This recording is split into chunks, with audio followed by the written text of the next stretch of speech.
All right, got a video coming this time, a lesson on combining like terms, working on putting them together, and then I'm going to show you a way to go about checking these things. It's not totally foolproof, but it's a pretty good way to be sure that you're 99.5% of the time right. Goal, like anything else we're simplifying, is to simplify the expression as much as possible. In this particular case, we've identified terms with the exact same variables to the exact same power.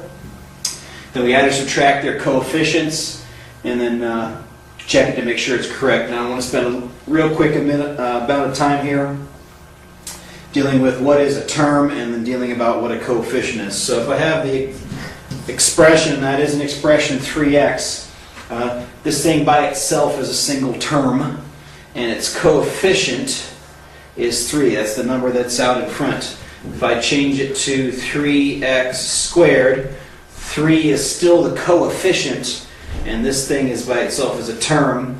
And if I add these two things together, I now have two terms. So this would be one expression with two terms. Now, these particular two can't be added together, though they have the same variable.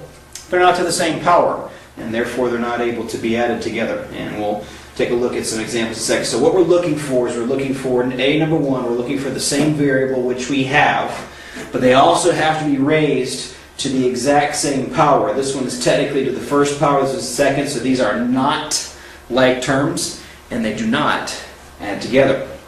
Alright, so taking a look at this one, I have four terms, 1, 2, 3, 4, and two of them are alike, and then there's another pair of alikes, and those are the ones we can actually combine. Now, you say we're looking for the same variables. These two don't have variables. Doesn't matter. They do have the same variable. That's none. And so they're just numbers that we can just simply add together. So we're looking for the same variable, the same power. So this is 3x and this is 4x. So we just subtract them. 3 minus 4 is negative 1x, or the opposite of x if you want to write it that way.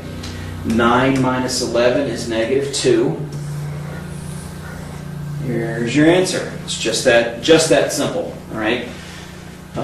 We're not multiplying things. The x's themselves don't change because what we're adding together are things that are like 3 feet minus 4 feet would be negative 1 feet. Not that that makes a lot of sense, but that's the idea of what's going on here. When you're adding and subtracting, the only way to change an exponent is by multiplying, and this process is not a multiplying process, so you can't change the exponents unless they have something on them to begin with in order to try to work it out. All right.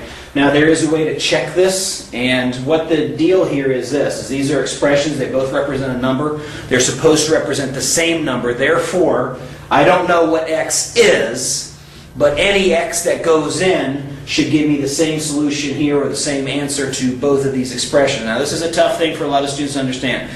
I am not solving here. There's no equal sign. I have no idea what this value will be until I know what x is.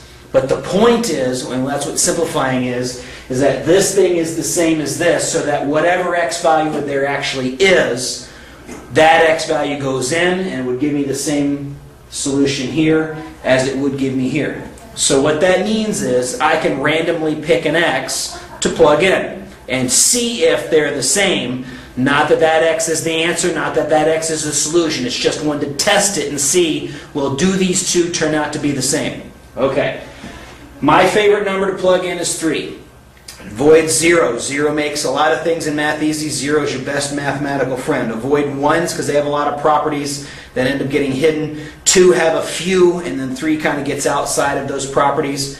You're always taking a risk that a check is not quite right, and I'll show you an example of that probably here in the video in a little bit. So I just want to check it with a number, and so what I do is, just like we do with the equations, I want the check off to the side, and what I'm going to do here is I'm going to say I'm plugging a 3 in here and a 3 in there. It doesn't have to be a 3. It could be a 5, it could be a 10, it could be 1,000, it could be pi, it could be your aunt's age, doesn't matter what it is. Just plug a number in, just be consistent on what number it is. And so when I plug that in, that's 3 times 3 plus 9 minus 4 times 3 minus 11. And I didn't leave myself much space here. 9 plus 9 minus 12 minus 11. So that's 18 minus 12, which is 6, minus 11, which is negative 5. If I plug a 3 in here, it would turn out to be a negative 5. when I plug a 3 in here, that's the opposite of 3 minus 2, which is negative 5. Because these match, there's a 99.5% chance that I'm correct. All right? And again, I'll show you the exception to the rule in a little bit. Now, if I did it wrong, these two numbers would not be the same. It would for sure tell me, hey, this isn't right. But there's a chance that if it is right, you could accidentally end up with the same number, and we'll take a look at that in a bit. All right, next example, 6x squared minus 5x plus 6. This is really about like terms, not about checking. So I'm looking for is the same variable. I've got the same variable here and here. So this guy can't be added to those two because he doesn't have the variable. But then I also need the variable to the same power. Well, the power here is 1, the power here is 2. They don't match. This thing cannot simplify. It is simplified as far as it will go because there's nothing that I can combine. Don't you wish you had a lot of homework problems like that one? All right, here, I need to do a tad bit of simplifying. So 7x plus 13 minus 2x minus 4. I need to distribute this negative through. So this is 7x plus 13 minus 2x minus 4. Now that the parentheses are gone, I can deal with the adding and subtracting.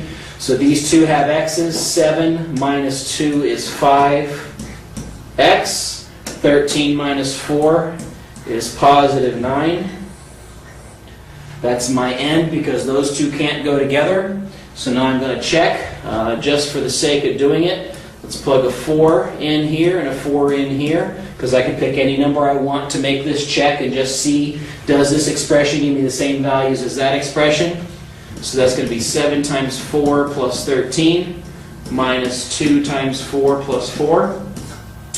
And then this is going to be 5 times 4 plus 9. Let's see if they match. So this is 28 plus 13 minus 8 plus 4. 28 plus 13 is 41. So that's going to be 41 minus 12, which, if I do my math in my head correctly, is 29. And then here, this turns out to be 20 plus 9, which is also 29, and this tells me 99.5% chance that the work that I have done is correct. All right, just a little bit more complicated one, and then we'll get to the idea of why it could possibly turn out to be weird, and we'll take a look at that in a second. So, distributing here, 6x minus 15 minus, what's that going to be? That's going to be 15x minus 3. Negative 3 times 1 is negative 3. Negative 3 times 5x is negative 15x. Combine like terms, 6x minus 5x is negative 9x. Negative 15 minus 3 is negative 18. I'm going to go 3 this time for my check. I'm thinking this is my answer. So, yes, complicated. 3 times 6 minus 5. I'll go ahead and plug it in, which I don't mind you doing, a little mental work. And then 3 plugged in there is going to be 15 plus 1. And this one, that's going to be negative 9 times 3 minus 18. All right, so this is 3 times 1, which is 3. And this is 3 times 16, which is 48. So this thing's negative 45. And down here we have negative 27 minus 18, which is negative 45. 99.5% chance I've done my work correctly. So check doesn't take very long, and it's something that's required for me. All right, now I want to take a look at a little bit of the question, why can this possibly, or how can this possibly happen? So let's ask ourselves the question, why isn't this a foolproof method? Because there are some properties in numbers in some operations that just in the right circumstances can turn out to look like it's real when it's not. Let me give you an example, and this will follow right along with what we're doing. X plus X, two like terms. I've had a lot of students over the years, maybe even you at some point, that have told me this is X squared. That's not true. X plus X is 2X. X times X, produces x squared. And that's not my point here. My point here is the checking process. Under weird circumstances with the right number, things like this can happen. If I check this with a 2, this ends up being 2 plus 2, which is 4. This ends up being 2 squared, which is also 4, so that appears to be correct, and it's not. Because if I had used a 3 instead, I would have gotten 3 plus 3, which is 6, and 3 to the second, which is 9. That would have told me that it was wrong. All right? So if you want to be totally foolproof, you would check these twice. I don't require that. It doesn't happen very often. It's a very rare thing that the property of numbers falls out like this in a situation. But what should happen is if I've done it correctly, it doesn't matter what number I plug it in, it should work. So let me show you that. X plus x truly is 2x. Those are like terms. 1 plus 1 is 2. That's where the 2 comes from. Adding never changes exponents. Never. The only way you can change an exponent is by multiplying. If I try a 2 in here, I get 2 plus 2, which is 4. 2 times 2, which is also 4. That works. Tells me, yep, this one seems to be correct. If I try a 3, that's 3 plus 3, which is 6. And that's 2 times 3, which is 6. That also turns out to be right, so notice that no matter what number I plug in, whatever number I plug in, that's going to turn out to be the correct case. So that's the reason for the checking, and that's a little bit of the reason why. All right, so quick little lesson on like terms, a little bit idea, spend some time learning and teaching you how to check these things so that you can begin to learn the properties of numbers, and that's rather just dealing in the variable realm by doing your checks. You're dealing with numbers in a way that you understand and begin to connect some of the things and why you might be making mistakes on a few things.